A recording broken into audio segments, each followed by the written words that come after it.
Next thing I'd like to talk to you about is layers. So over here in the layers menu is where you're going to build your color separations.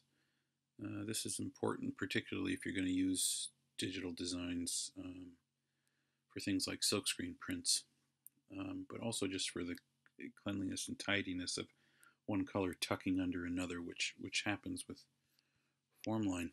So I'm going to zoom in here and show you that as we build, let's use this U form here. As you build one layer at a time. Now you'll notice that this red goes underneath the black, but over here the black goes underneath the red. So not all of one color is done in one layer. So you'll see if I remove this layer, it says layer 4, that's the layer that has the black that tucks underneath some of the red. So in this version, or this design, I have 3 color layers. There's the primary form line with some of the fine lines, things that aren't affected by the red. Then the red that tucks under the black, and the majority of it does fit there.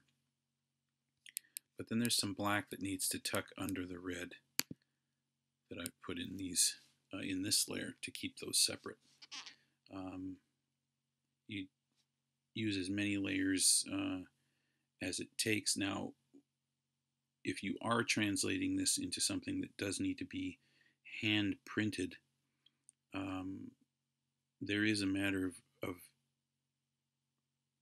trying to get all of the red into one layer and all the black into another, but that's a challenge that you don't need to face if you're not doing that. If this is just a digital design or something you're using like to print, to make t-shirts from,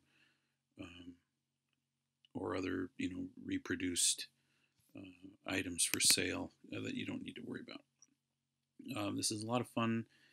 It's really, I learned by teaching myself, and just spend some time with it. It's a great program for reproducing the shapes of Formline, and I'm sure there's much more for me to learn about it that I'm looking forward to figuring out. So I hope this was helpful, and hope you all have a great day.